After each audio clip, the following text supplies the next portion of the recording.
अस्सलाम वालेकुम। हम आपको अपने चैनल लिटरेरी सर्कल में खुशामदीद कहते हैं।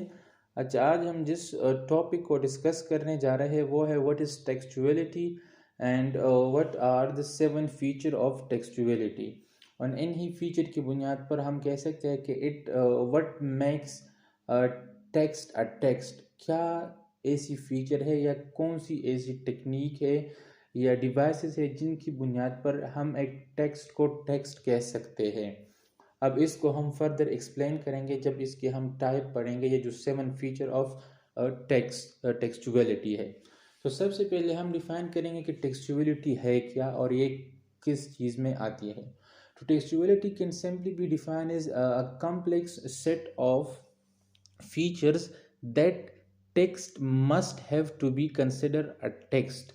अच्छा, इसका मतलब ये है कि ये एक कम्बिनेशन या कम्प्लेक्स सेट ऑफ फीचर होता है, एक ग्रुप ऑफ फीचर होता है जो कि एक टेक्स्ट पोजेस करता है या एक टेक्स्ट में जो कि रिटन होता है या एक कम्युनिकेशन होती है। अगर आप इसको हम डिस्कोर्स एनालिसिस के लेंस से स्टडी करें तो टेक्स्ट जो है वो एक रिटन भी हो सकता है और कम्युनिकेशन भी हो सकती है। तो उसमें कम्युनिकेशन में या टेक्स्ट में वो सेट ऑफ फीचर या लिंग्विस्टिक फीचर या एक कम्बिनेशन ऑफ फीचर है जिसकी वजह से हम इसे टेक्स्ट कह सकते हैं। अगर उस टेक्स्ट में ये फीचर ना हो टेक्सचुअलिटी के तो फिर हम उसको टेक्स्ट नहीं कह सकते, उसको हम एक रैंडम फॉर्म या कम्बिनेशन ऑफ वर्ड या सेंटेंस कह सकते हैं जो एक मीनिंग जनरेट नहीं करता।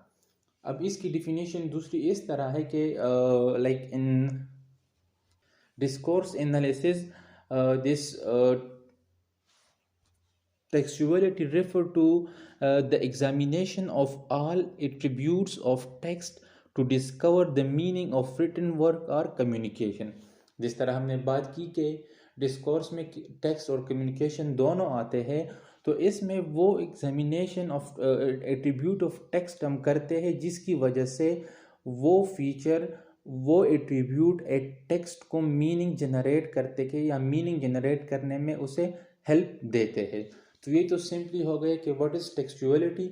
अब इसके बाद टेक्सचुअलिटी के 7 फीचर है या 7 जो उसके करेक्टरिस्टिक है जिसकी वजह से हम कह सकते हैं कि what makes text a text, या इसी जो 7 फीचर है ये एक टेक्स्ट को टेक्स्ट बनाते हैं। इसका मतलब ये है सिंपली कि अगर किसी टेक्स्ट में ये 7 फीचर है तो उसको हम कह सकते हैं टेक्स्ट। अगर किसी टेक्स्ट में वो कम्युनिकेशन हो या रिटन टेक्स्ट हो उसमें ये फीचर नहीं है तो फिर हम उसको टेक्स्ट नहीं कंसिडर कर सकते हैं। और इसमें जो मोस्ट इम्पॉर्टेंट है वो है कोहेरेंस एंड कोहेजन। इसके बाद भी जितने वो है ना उस पर हम कॉम्प्रोमाइज़ कर सकते हैं, लेकिन अगर किसी टेक्स्ट में कोहेरेंस कोहेजन एंड ये चीज़ें ना हो तो फिर वो टेक्स्ट नहीं रहता। और ये मॉडल किसने पेश किया था? ये जो 7 फीचर ऑफ टेक्सचुअलिटी है ये रॉबर्ट डी ब्रांडे ने 1981 में पेश किए थे, पुट फॉरवर्ड किए थे। अच्छा, इन सब में से जो टॉप नंबर पर आता है, जो पहले आता है वो है कोहेजन और दूसरे नंबर पर आता है कोहेरेंस। तो सबसे पहले आप कोहेजन और कोहेरेंस में डिफरेंस कर ले, बाद में हम इसे एक्सप्लेन करेंगे। Cohesion can simply be defined as it is the connectivity, harmony, or unity in a text created through textual linguistic feature। अब इसका मतलब यह है कि जो सरफेस होता है, जो हम टेक्स्ट रीड करते हैं या कम्युनिकेशन रीड करते हैं, सुनते हैं, उसके जो अल्फाज होते हैं वो किस तरह से एक दूसरे से जुड़े हैं, इसको कहते हैं कोहेजन। मतलब इसमें जो कनेक्टिविटी ऑफ लिंग्विस्टिक फीचर होता है थ्रू कोहेसिव डिवाइसेस, उसको हम कोहेजन कहते हैं। ऑन द कंट्रास्ट कोहेरेंस क्या होता है? कोहेरेंस होता है इट इज़ द यूनिटी और harmony of ideas in a text. मतलब टेक्स्ट में जो आइडियाज़ है या जो थिंकिंग है या जो लॉजिकल कनेक्शन है बिटवीन आइडियाज़, उसको हम क्या कहते हैं? कोहेरेंस। तो ये तो हो गया simple difference between cohesion and coherence. अब आपको इसको ये इस तरह एग्जांपल दे सकते हैं कोहेजन की। I wanted to take my breakfast but Ali ruined my ruin my mood।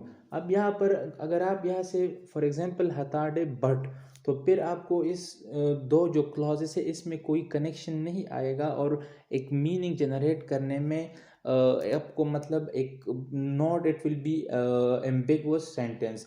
On the other hand coherence की एग्जांपल आप देख ले। फॉर एग्जांपल एक बंदा कहता है तो फेल let's go for the breakfast, Bilal से कहता है, और बिलाल जवाब में देता है that Suleman is on the way to class, Suleman sir. तो इसका मतलब यह है कि बिलाल उससे ये कहना चाहता है कि हम फॉर एग्जांपल ब्रेकफास्ट के लिए नहीं जा सकते क्योंकि सर क्लास को आ रहा है। तो इस तरह ये आइडियाज़ का कनेक्शन होता है, इवन दो कि ये उसने उसके आंसर का डायरेक्ट जवाब नहीं दिया कि मैं नहीं जा सकता या मैं नहीं पीता, बल्कि उसने आइडियाज़ की कनेक्शन की मदद से उसे जवाब दिया कि सर इज़ ऑन द वे, तो लिहाजा हम नहीं पी सकते चाय। तो ये तो हो गया कोहेजन एंड कोहेरेंस। अब हम सबसे पहले इसमें जो इसके अलावा जो 5 फीचर है वो है intentionality, informativeness of the text, situationality, acceptability and intertextuality. इसको भी हम बाद में डिफाइन करेंगे।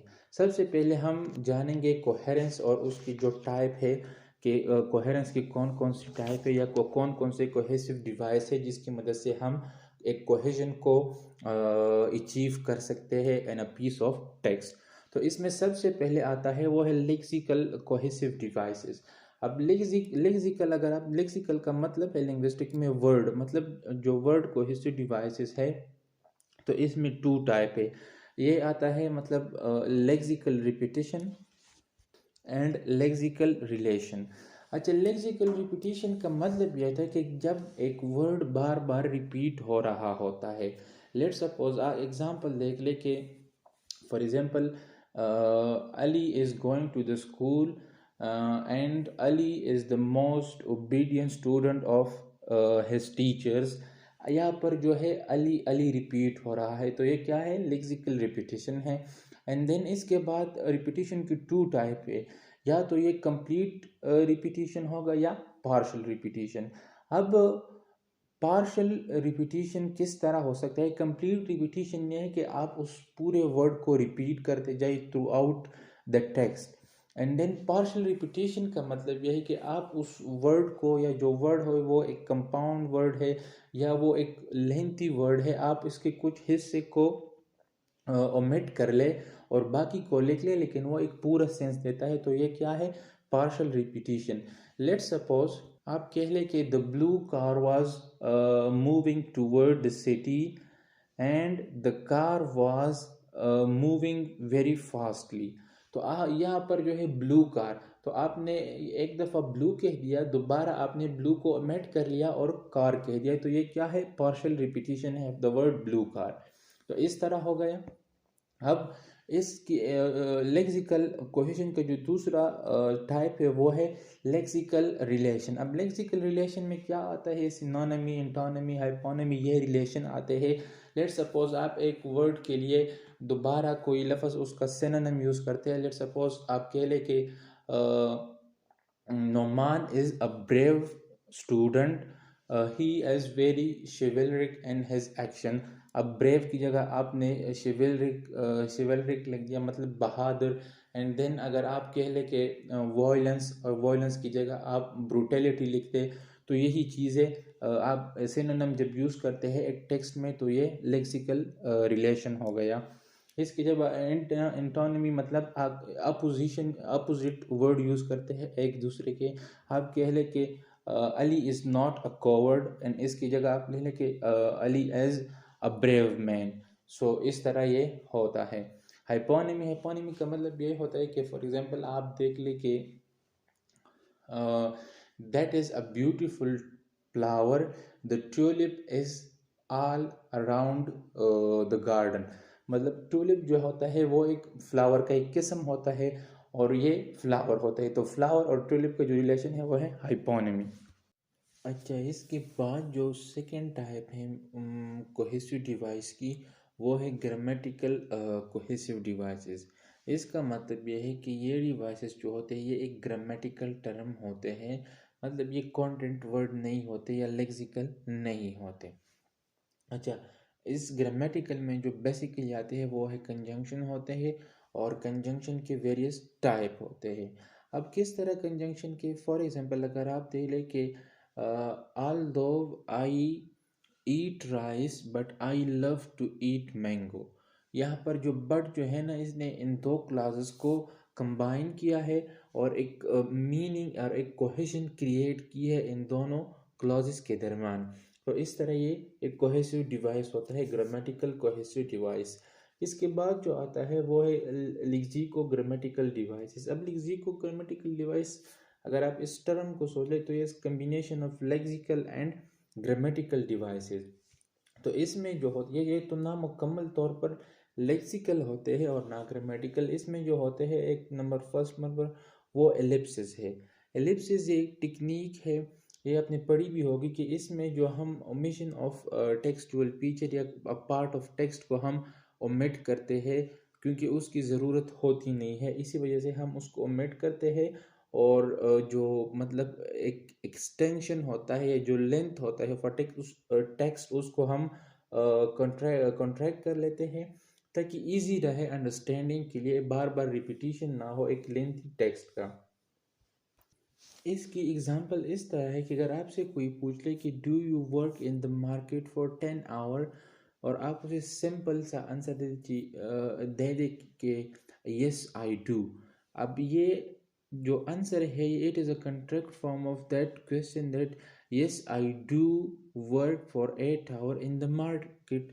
लेकिन आपने वो जो पार्ट था उसको आपने ओमिट कर लिया, और इस तरह आपका मैसेज जो है वो एक एब्जर्ड या एम्बिगुअस नहीं बना, बल्कि जो क्वेश्चन पूछने वाला था उसको आपके बात का जवाब पूरा पूरा समझ आ गया।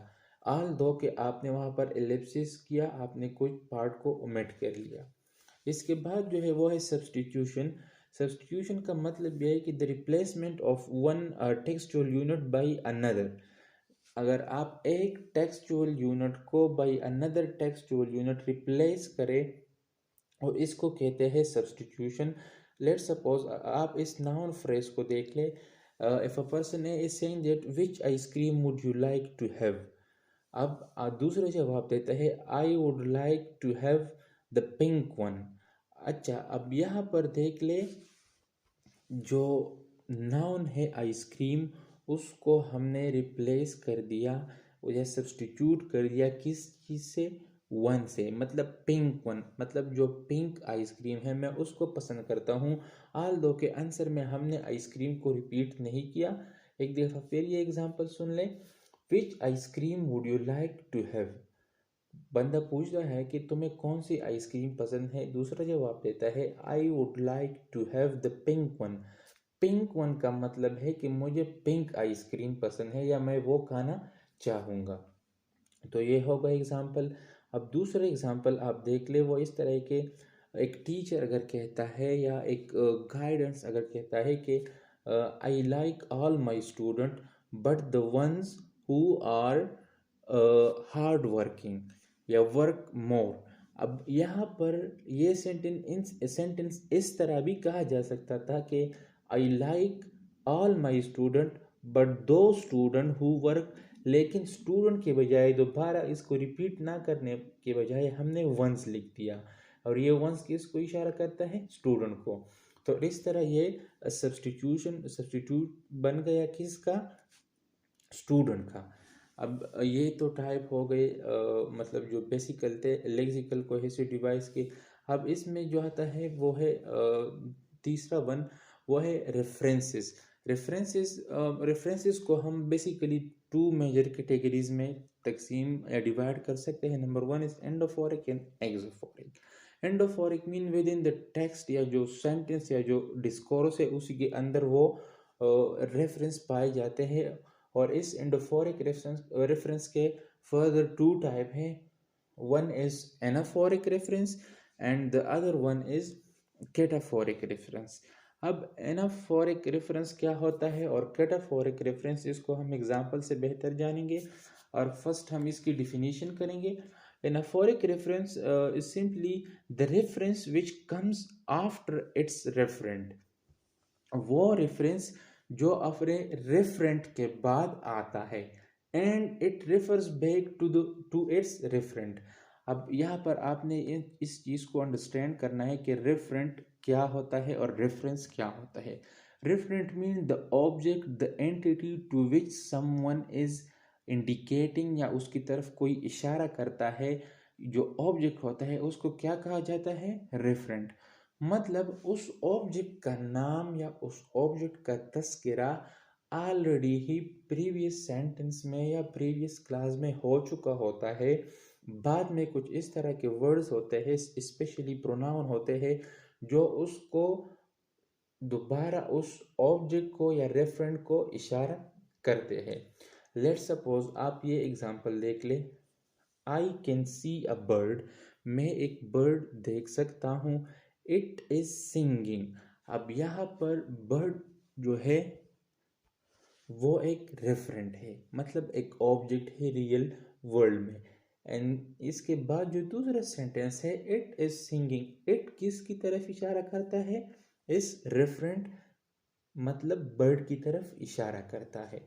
तो ये हो गया एनाफोरिक रेफरेंस। अब कैटाफोरिक रेफरेंस इसके अगेंस्ट है मुकम्मल तौर पर। वो किस तरह, डिफिनीशन सुन ले, the reference which comes before it's referent, मतलब यहाँ पर रेफरेंस फर्स्ट आएगा और जो ऑब्जेक्ट है, जो एंटिटी है, जो चीज़ है, वो अपने रेफरेंस के बाद आएगा, उसका पता हमें बाद में चलेगा। And then and refers forward to its referent, और ये रेफरेंस क्या करता है, फॉरवर्ड रेफर करता है अपने रेफरेंट को। आप एनाफोरिक रेफरेंस को बैकवर्ड रेफरेंस भी कह सकते हैं और कैटाफोरिक को फॉरवर्ड रेफरेंस भी कह सकते हैं। अच्छा, कैटाफोरिक रेफरेंस की एग्जांपल ये है, इन हिज एग्जाम्स। अब हिज कौन है ये हमें नहीं पता, लेकिन बाद में नेक्स्ट क्लॉज में, नेक्स्ट सेंटेंस में ये हमें पता चलेगा कि हिज कौन है, किसकी तरफ इशारा हो रहा है। In his exams my friend got 3.1 GPA, मतलब उसके एग्जाम में मेरे फ्रेंड ने 3.1 GPA अचीव कर ली। अब ये हिज जो है ये किसकी तरफ रेफर करता है, इसका रेफरेंट कौन है, वो है माई फ्रेंड। और ये कौन सा रेफरेंस हो गया, cataphoric and also forward reference. अब इसके बाद जो अंदर टाइप है वो है एक्सोफोरिक, जो एंडोफोरिक के अगेंस्ट है। एंडोफोरिक जो होता है वो with in the text reference होता है, और एक्सोफोरिक जो है वो टेक्स्ट के अलावा। फॉर एग्जांपल, अगर आप एक फ्रेंड कह ले कि ये खाना ठंडा हो जाएगा, और दूसरा कह ले कि हाँ शायद उनको आने में देर हो जाए। अब उनको मतलब दे कौन है ये हमें नहीं पता, और ये एक टेक्स्ट जो है, ये जो डिस्कोर्स है, इसके आउट, इसकी जो बाउंड्रीज है वहाँ पर ये लोग मौजूद नहीं है, ना इनका जिक्र है। लेकिन एक म्यूचुअल अंडरस्टैंडिंग है, जो स्पीकर है एंड लिसनर है, उन दोनों को इस चीज़ का पता है कि जो दे है, दिम है, उनका पता है। अब इसके बाद जो सेकंड या थर्ड नंबर फीचर है टेक्सचुअलिटी का, वो है इंटेंशनलिटी। इंटेंशनलिटी जिस तरह के इसके नाम से वाज़ेह है कि इंटेंशन क्या होते हैं एक स्पीकर के या एक राइटर के। जब एक राइटर लिखता है या एक स्पीकर बोलता है, तो वो किस पर्पस से बोलता है, उसके इंटेंशन क्या है, गोल क्या है, वो क्या करना चाहता है, ये सिंपली हो गया इंटेंशन। जब भी आपसे कोई बात करता है, फॉर एग्जांपल एक टीचर क्लास में लेक्चर दे रहा है, तो उसका इंटेंशन ये है कि उसे जो कुछ पता है, उसे जितना इल्म है, वो अपने स्टूडेंट को डिलीवर कर सके, उनको दे सके। तो ये एक टीचर का इंटेंशन होता है डिस्कोर्स में, टेक्सचुअलिटी में। एंड देन इसके बाद जो आता है वो है एक्सेप्टेबिलिटी। एक्सेप्टेबिलिटी का मतलब ये है कि आप जिस डिस्कोर्स में, जिस सिचुएशन में आप बात कर रहे हैं, क्या उन लोगों को वो चीज़ एक्सेप्टेड है या नहीं है। Concern the receiver's attitude that the set of occurrence should constitute a cohesive and coherent text having some use or relevance। मतलब ये जो टेक्स्ट होता है ये एक ऑथर या स्पीकर इस तरह से कंपोज करता है कि अपने जो रीडर है या लिसनर है उनके रेलेवेंस हो। लेट सपोज आप फॉर एग्जांपल स्कूल के स्टूडेंट से मुखातिब है, उनको आप फॉर एग्जांपल स्पीच कर रहे हैं और आप उनके लेवल के बजाय एक हायर एजुकेशन के जो स्टूडेंट है, यूनिवर्सिटी के स्टूडेंट है, उनके बातचीत, उनकी विकेबलरी, उनका जो कोहेरेंस एंड कोहेस जो स्टाइल है वो यूज़ कर रहे हैं, तो it will not be acceptable. या उनकी जो मतलब सेंटिमेंट है आप उनको हर्ट कर रहे हैं। आप बैठे हैं फॉर एग्जांपल एक स्पेसिफिक पॉलिटिकल पार्टी में और आप उसके अगेंस्ट बोल रहे हैं, it will not be acceptable and that circumstances. इसके बाद जो है वो है इंफॉर्मेटिवनेस या इंफॉर्मेटिविटी। तो इसका मतलब ये है कि सिंपली ये कि आप जो टेक्स्ट जो डिस्कोर्स दे रहे हैं अपने ऑडियंस को, रीडर को, वो उनको कितना जानते हैं आपके टेक्स्ट को, वो कितना नहीं जानते, वो आपसे क्या एक्सपेक्ट कर रहे हैं और क्या एक्सपेक्ट नहीं कर रहे हैं। ये इन्फॉर्मेटिवनेस होता है। अगर आप एक बात बार time and again a single information, a single example आप दोहरा रहे हैं, तो इस तरह इन्फॉर्मेटिवनेस की जो फीचर है वो लूज होता जाएगा। इसके बाद जो है वो है सिचुएशनलिटी। सिचुएशनलिटी सिंपल यही है कि ये वो फैक्टर होता है जो एक टेक्स्ट को उस सिचुएशन से रेलेवेंट बनाता है। लेट सपोज आप किसी वेडिंग पर चले गए और आज आप उस वेडिंग पार्टी में या सेरेमनी में आप फॉर एग्जांपल एक रिलीजियस सरमन देने लगे, या आप उस वेडिंग में कोई फॉर एग्जांपल पॉलिटिकल स्पीच देने लगे, तो ये उस सिचुएशन से बिल्कुल ही हट के है और ये वहाँ पर जो सिचुएशनलिटी का जो एलिमेंट है टेक्सचुअलिटी का उसको वायलेट करेगा। एंड लास्ट वन जो है वो है इंटरटेक्सचुअलिटी। इंटरटेक्सचुअलिटी का मतलब ये है कि आप जो स्पीच दे रहे हैं, आप जो डिस्कोर्स प्रोड्यूस कर रहे हैं, जो टेक्स्ट लिख रहे हैं, उसका जो प्रीवियसली प्रोड्यूस टेक्स्ट है, डिस्कोर्स है या सरकमस्टांसेस है, उसके साथ कोई लिंक होगा, इनके दरमियान कोई डिपेंडेंसी होगी, एक रिलेशन होगा इस करंटली प्रोड्यूस्ड डिस्कोर्स या टेक्स्ट में और इससे पहले। लेट सपोज इसकी एग्जांपल आप ये ले लें कि अगर आप किसी से बात कर रहे हैं और आप उसको एक चीज़ का एग्जांपल दे रहे हैं, आप फॉर एग्जांपल आप बात कर रहे हैं पोस्ट कॉलोनियल नावल की और इसमें आप रेफरेंस दे रहे हैं back to the colonial era, तो ये एक क्या हो गया, आप उसको अंडरस्टैंड करवाने के लिए एक रेफरेंस दे रहे हैं और इसके अलावा ये अंडरस्टैंड ही नहीं होगा और किसी को कॉलोनियलिज्म की समझ नहीं आएगी और आप उसको पोस्ट कॉलोनियलिज्म पढ़ाएंगे, तो it is not very easy for them to understand to grasp the idea of post colonialism कि पोस्ट colonialism क्या है until अगर आप उसको रेफरेंस ना दे दे इंटरटेक्सचुअली टेक्सचुअलिटी का जो एलिमेंट है उस पर फोकस ना करें, मीन आप colonialism को रेफर ना करें, सो इसी तरह उनको तब तक समझ नहीं आएगा। और ये क्या है, इंटरटेक्सचुअलिटी मीन कि जो आप बात कर रहे हैं इसका पिछले प्रोड्यूस टेक्स्ट से या किसी चीज़ से ताल्लुक होता है। सो कंक्लूजन यही है कि इस जो 7 फीचर ऑफ टेक्सचुअलिटी है इसमें जो मोस्ट इम्पोर्टेंट है वो है कोहेरेंस। मतलब अगर आइडिया की कम्बिनेशन नहीं आएगी, जो हम लास्ट में डिस्कस करेंगे, कोहेरेंस ये होता है कि इसमें जो आइडिया है वो एक दूसरे से लिंक होते हैं। मतलब आप जो बातें कर रहे हैं वो एक दूसरे से लिंक होना चाहिए, ये सेंटेंस लेवल में भी होना चाहिए, फिर पैराग्राफ लेवल में और फिर टेक्स्ट लेवल में भी होना चाहिए। लेट सपोज आप किसी से ये कहना चाहते हैं कि for example I am hungry, और आप ये कह दें कि for example fruit eating, and then आप कह रहे कि फॉर एग्जांपल बाजार and morning, and then not taken any lunch। So इस तरह ये एक हैज़र्ड फॉर्म हो गया, यहाँ पर कनेक्टिविटी नहीं है आइडिया में। लेकिन अगर आप ये कह रहे हैं कि मैं सुबह से भूखा हूँ, I have not taken any thing since morning and I need to eat some fruit, तो इस तरह ये कनेक्टिव हो गया, और ये किस चीज़ से, इस ये आइडिया भी एक दूसरे से कनेक्टेड हो गए, एंड देन ये कोहेशन भी इसमें इस्तेमाल हो गए। कोहेसिव जो डिवाइस है उसके ज़रिए एक आइडिया एक दूसरे से कनेक्ट हो गए। एंड लास्ट में एक बात जो मैं रिपीट करना चाहता हूँ वो ये है कि आप कोहेजन एंड कोहेरेंस के अलावा इन बाकी जो चीज़ें हैं इन पर तो आप कॉम्प्रोमाइज़ कर सकते हैं, but cohesion and coherence must be there, and the text discourse are communication to make it textual, या to make it text, or to make it acceptable for the reader and understandable for the reader. So I hope आप लोगों को video पसंद आई होगी, and thank you so much. अल्लाह हाफिज़।